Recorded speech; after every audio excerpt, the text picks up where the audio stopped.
You empower students by giving them the opportunity to try something they're interested in and believing in them.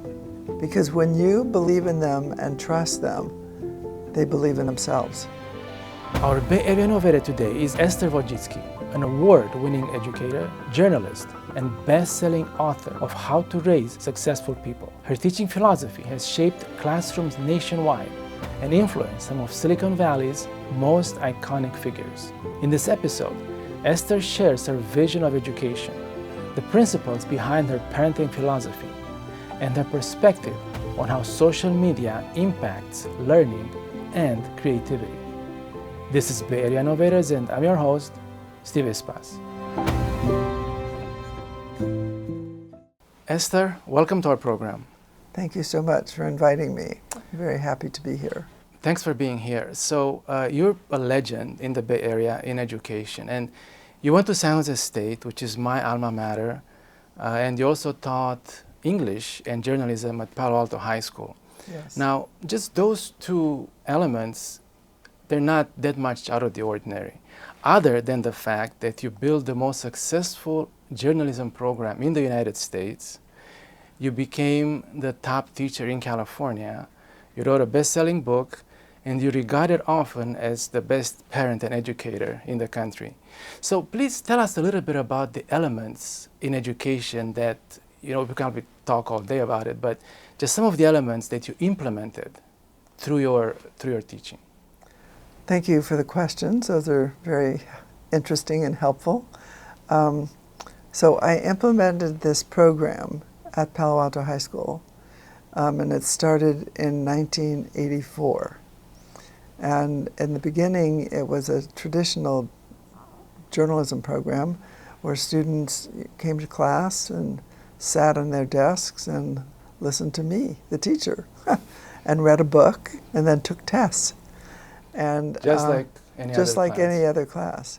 And then I realized about 6 months into the program, after I'd just been hired, that not only were the kids not learning anything, but they were bored, and so was I. I was really bored. It just wasn't exciting. And so I got rid of the book and put it back in the book room. And then I decided the most effective way for them to learn to be journalists was to read a real newspaper. So I got some real newspapers. You know how they give free newspapers away in those stands? Yes. I took all of them and handed them out in class. And the kids loved it. They loved reading the newspaper. And would you tell them what to look for, or just any particular story? I taught the different writing styles by having them read the paper. So if they read on page 1, they were reading news. The question is, how do you write news? So these were good models for how to write news. So then I went over each story and explained how it was written, and then they would copy that style and write their own story. And they thought that was great. They loved it. So then I did that with all the different writing styles, like features and opinion, how to write opinion pieces, how to write sports, how to write news, pretty much everything that a newspaper carries. They were excited, and I was excited because every day we were reading what was new in the world. It's the newspaper, right? And so word got out in the school. I didn't advertise that this was a fun program. So next year, the first number, I had about 19 kids in the first year. The next year, it doubled, and I didn't do anything. They just told their friends. This is again at Palo Alto High School. This is Palo Alto High School, yes. Right. This is in the 1980s. And every year after the first one, it doubled. And the other reason I think the kids came to the program and liked it was because I always let them revise. So if they did a bad job in writing their article, I was like, so what? No problem, just do it again. And so they revised, and kids love to revise because then they could get an A. So everybody in the class could get an A if they revised. That was it. So it became a very popular program. By the end of the 1980s, 1989, I already couldn't fit into my classroom. It was so big. So in the 1990s, they actually moved me into another facility because the program was too big. And they liked the fact that so many students were taking the class because, when you're planning the program for a whole high school, it's nice to have big classes because they offset the smaller classes since you have to have a class average. So it continued to grow. By 1996, it had switched from a tabloid size, which is small, to a full-size newspaper with 2 sections. Oh, you mean this is the publication that the students were putting doing together? It already grew. I see. It continued to grow all through the 1990s until 2000, when at that point I had 100 kids, and I said, this is too many. It's too big. It's a good problem to have for sure. I know. I was like, can I hire another teacher? And, administrations are always in the process of saving money. Yes. So they're like, no, we can't hire another teacher. This is just too expensive. But at that point, I started another publication within the same class, a magazine called Verde, I pulled about 25 students to work on that. Does it mean green in Spanish? It means green in Spanish. Yes. And the reason we picked the name Verde is the school colors are green and white. So it seemed logical, and it also, there's Veritas, which is kind of truth. Yes. So we published 4 of those magazines. All the kids loved the magazines. We submitted those magazines to Columbia University, has a press association where they evaluate publications around the country. And so we won first place in the country with this magazine. This administration and the school board were really excited about this. so they agreed to allow us to hire another teacher. After all of that, finally it happened. Because they like positive publicity, and this was really positive. Oh, that's awesome. So that's how it grew. And to make a long story shorter, and from 2000 until 2012, every 2 years, I started another publication. Wow. So today in Palo Alto, at the Media Arts Center, there are 14 magazines, 1 newspaper, a television program is every day, podcasting, and video production that kids make movies. Still going on right now. It's not only still going on, there's now hundreds of kids in the program and 4 other teachers. Wow. It's the largest media program in the United States. That's fantastic. And I would assume you gave students feedback and you work with them. Oh, of course. Every day they got feedback on, if they wrote something, and I just always gave feedback. Yes. And I mean, they kept getting feedback until it was right, and then they could publish. Well, let me tell you this story I went through. I went to high school in Cleveland, Ohio, and this is right after coming from Romania. That's where I grew up. And there was a newspaper, a school newspaper, and I took that class, journalism. Just came from Romania. Imagine how my English was. So the class project was to do an article, a story, a news story. So I did it. I turned it in. I didn't feel that great about it, but I did turn it in. I finished it. And then a month later, I see it in the school newspaper, as the others were, right? And then I read the story, and I see my name there in my story, but it was completely different. It was rewritten in a way that I almost, who wrote this, right? It's just a different story, right? And the point is that I didn't really get feedback. I didn't, it's just like, your story is horrible. We'll just redo it, and that's it, right? So the feedback and working with the students, I think, is crucial. The feedback is crucial, because I had this philosophy, because kids would say, I don't know how to do this. I've never done it before. And my philosophy was, just do it. Because then you can revise, do it quickly and then revise until it gets to be perfect.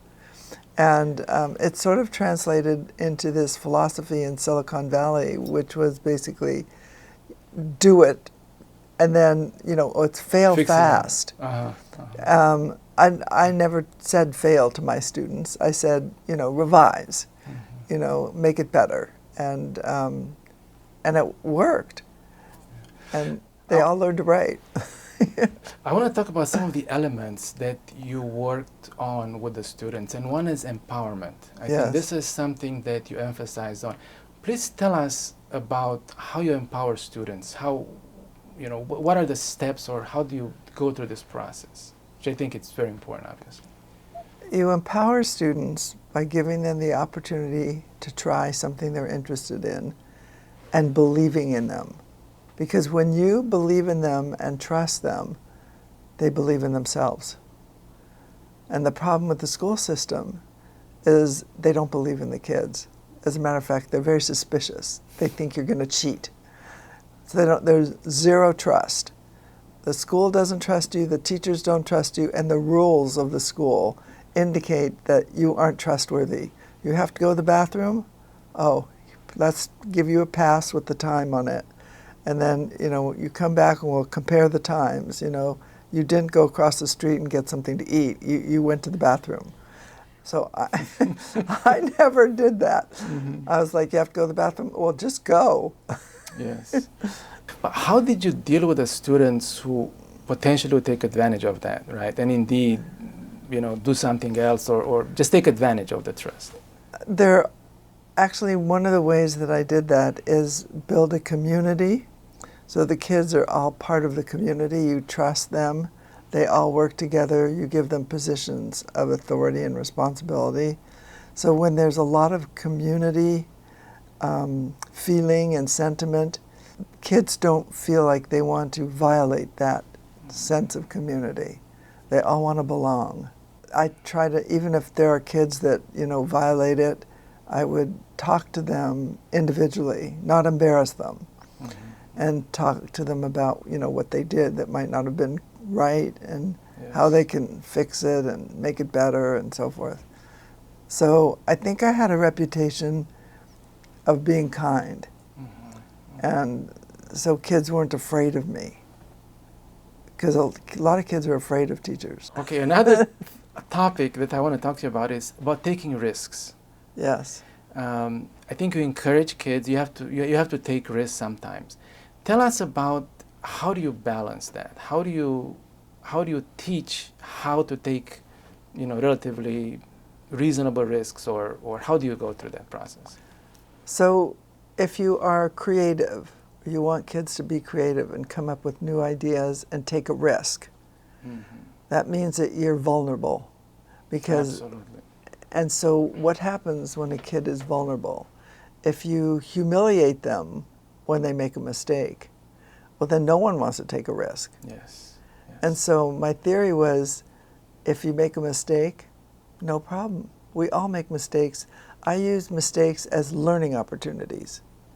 And actually, if you know how to do it all, you don't belong in school. You can be the teacher, or you can graduate.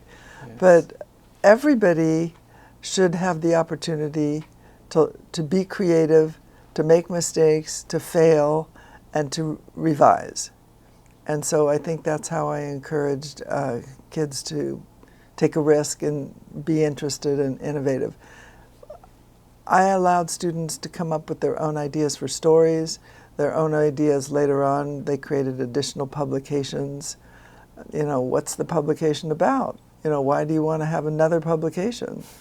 Don't we have enough publications?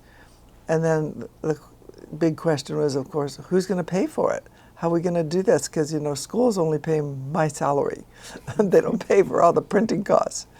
So I had to also teach kids how to set up a business, how to raise money, how to sell advertising.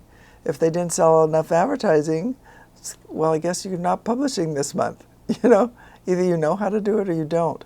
So it was an operation that was fully supportive itself, just like it's self-supporting. fully supportive itself, just It's like self-supporting. regular Yeah. business. Wow. So I was teaching them how to set up a business more than anything. Yes. And then also giving them the opportunity to fail and not to be embarrassed by it. I think the reason that most people are afraid to take a risk is they're afraid to fail and to be embarrassed. Now, I also heard you talk about if we only follow what the teacher says, or we only follow the instructions, we're like sheep, you know, That's right. following, you know, the shepherd. So again, how do you balance? Because you have to respect the teacher, you have to follow the teacher instructions, and you have to do what the topic is. But how do you balance going beyond that? I think what you do, most of the teachers that don't follow what I'm doing are afraid that if they give the kids any control, that it'll be out of control. The whole class will be chaos.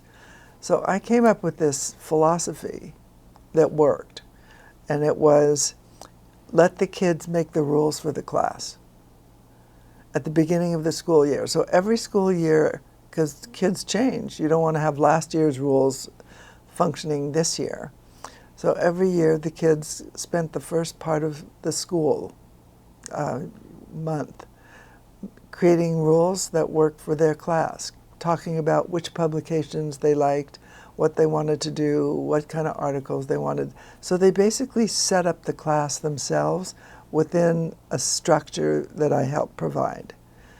So it gave them the opportunity to be creative. Yes, And also empowered at the and same empowered. time. Yes. And so I gave them the opportunity to come up with, what rules do you think we should have for cell phones?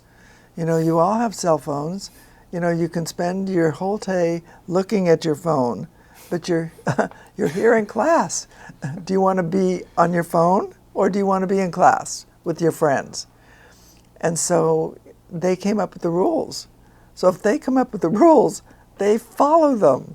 Yes. They don't follow the rules that I come up with, Right, which is normal, right? That's amazing.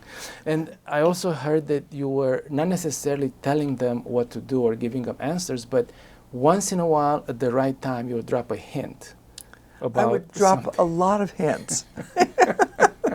A lot of hints. I would let them continue to do something which I personally didn't think I would ever do. But sometimes those things actually worked out. You know, I remember one of the magazines they wanted to create was a magazine that I thought would just fail. It was like crazy idea. It was, you know, a creative magazine where they were teaching kids, you know, how to cook, how to braid your hair, you know, how to do all these things that I thought, like, I don't know, we're spending all this money producing this magazine and probably no one is going to look at it. I was wrong. The whole school wanted to look at it. So, you know, you have to trust them because it's their generation, right? It's not my generation. What's interesting to them, give them that opportunity. And within a typical classroom, give kids an opportunity to be creative. You can't learn to be creative by watching someone else do it. You have to do it yourself. It's kind of like swimming, you know. We would all be Olympic swimmers if we just learned by watching the Olympics. But you have to jump in the pool and flounder around and figure out how to swim and practice. What would you say it's the biggest thing that's wrong with education right now in public schools in the United States or in California?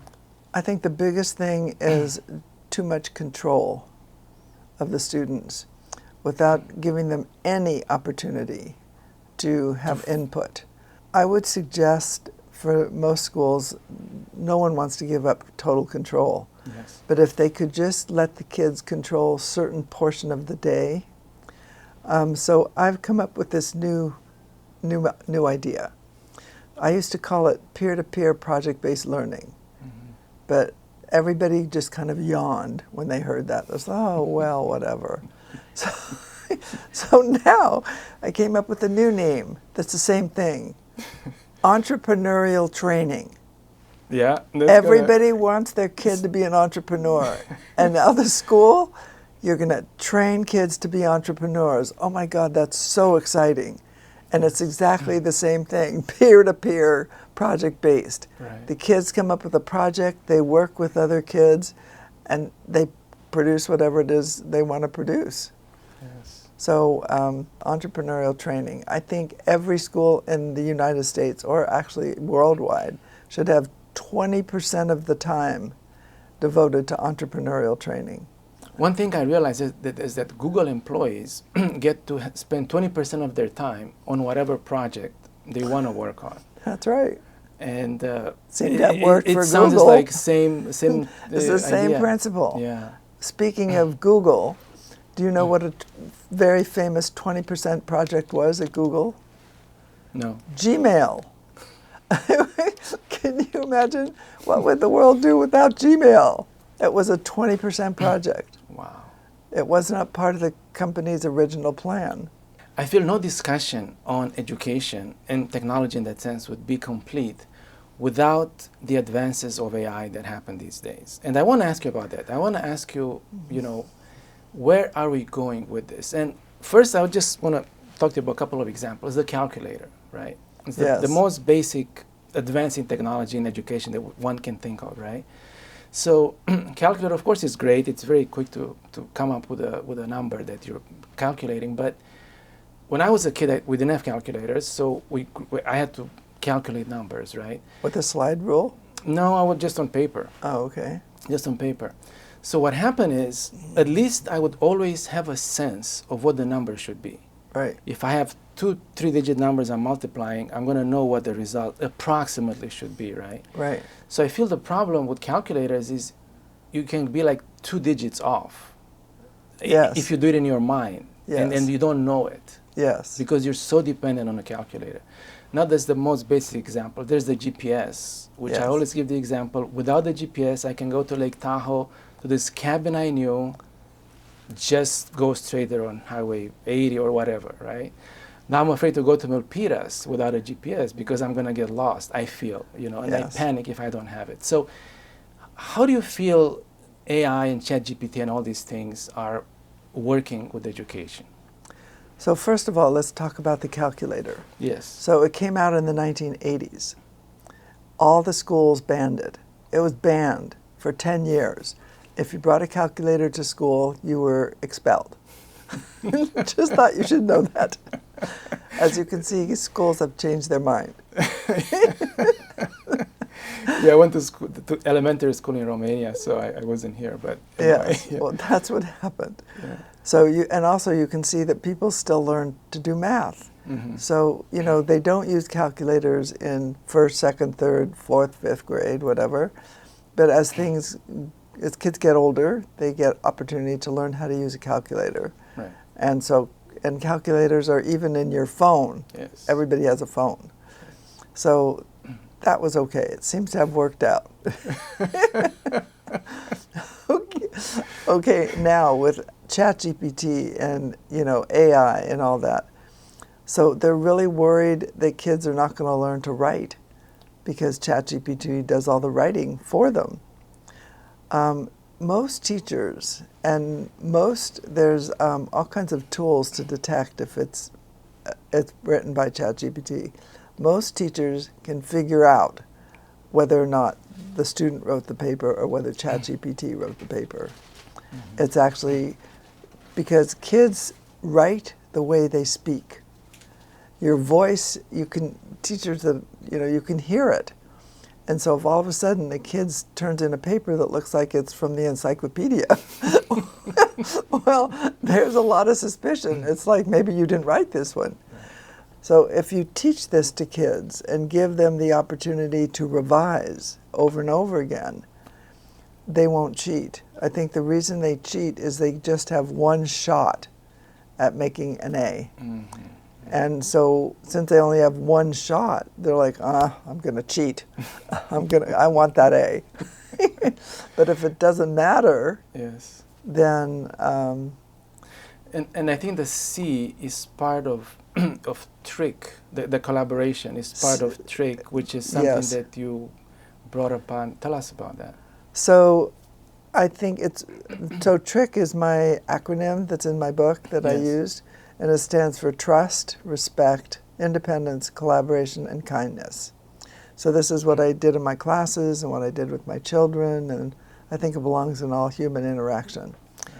And so the C is collaboration. And one of the major problems in the United States today is loneliness. So most people are lonely. I mean, kids are lonely. Everybody's lonely. And so if they have to work together on a project, you're not lonely. If you work individually and it's like horses in a race. It's everybody individual for themselves. That's a sense of loneliness and competitiveness. If I look around Silicon Valley, the most successful companies focus on collaboration. Everybody works in teams. Yes. Nobody really works alone. So why aren't we teaching kids to work collaboratively so they're prepared for the real world? I mean, even if you work in a company where you work, so to speak, by yourself, you're not really by yourself. You're part of a company, part of a team. Let's follow up on the loneliness part. Do you think that happens more now than decades ago? And why is that? Why are people or kids more lonely today than before? They're more lonely today. People are lonelier today because they're getting all their social needs met by their phone. Yes. And so instead of talking to their neighbor and saying, oh, so what happened in the neighborhood? Or what are you doing? What are you thinking? They talk to their phone. They don't talk. They would look at their phone. And so you go into a restaurant and you see people sitting at a table, getting ready to have a meal on their phone. Like, why did they come to the restaurant if they're going to be on their phone? I mean, I don't know. It's a little crazy. So I think that's the reason is that people are getting their social needs met. Not only are they getting their social needs met, they're addicted to the phone. And so they spend a lot of time looking at it instead of talking to other people. So I'd like to follow up on the social media phenomenon that makes people lonely, and there's other issues with AI. Which one you think it's worse? Well, I think social media is probably worse because, they've got these addictive qualities on TikTok and Instagram. Yes. And so people are just scrolling through one after another. They don't even realize. Keeps you hooked, absolutely. It keeps you hooked.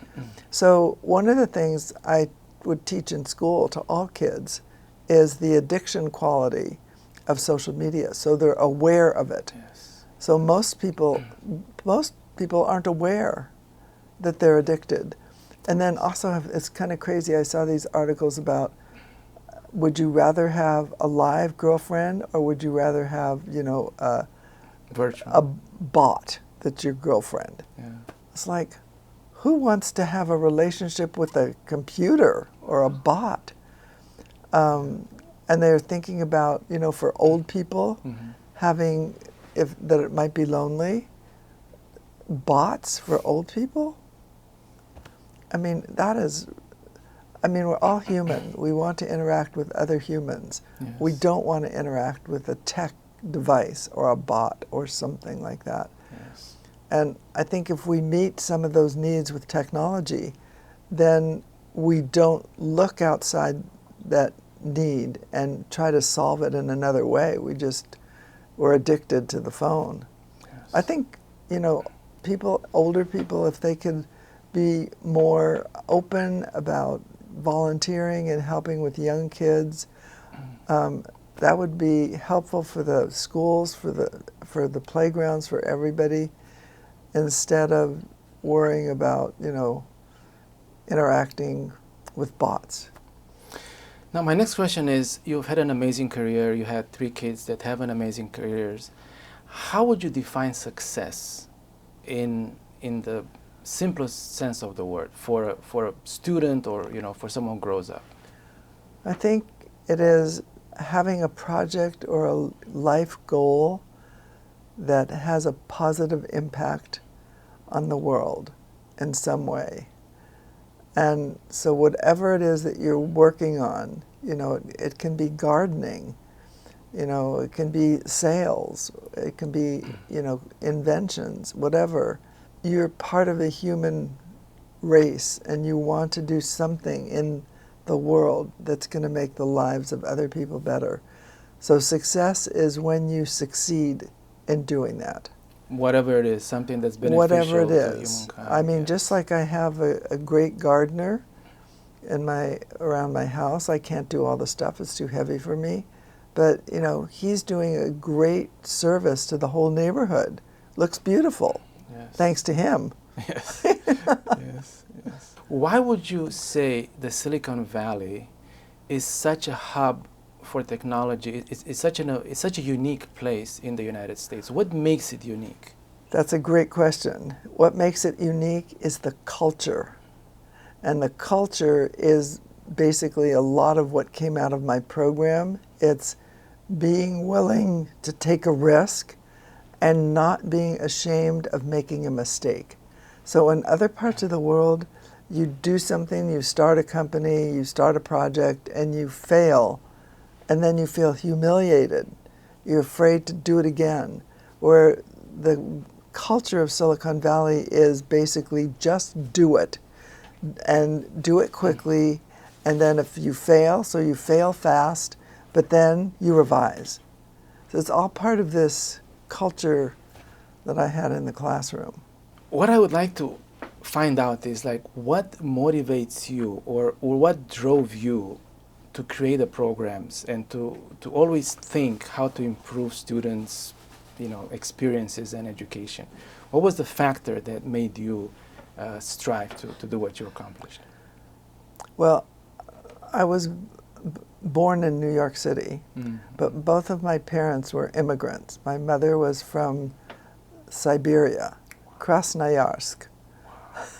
I actually know where that is. Oh, and my father was from the Ukraine, Chernovitzy. We had no money. First they were poor as immigrants, but then also my father was an artist, which I think, if you're Pablo Picasso, you can make a good living, but he was not able to make a very good living. And so I learned early on that it's important to be able to do something that is valuable to other people and to make the world better.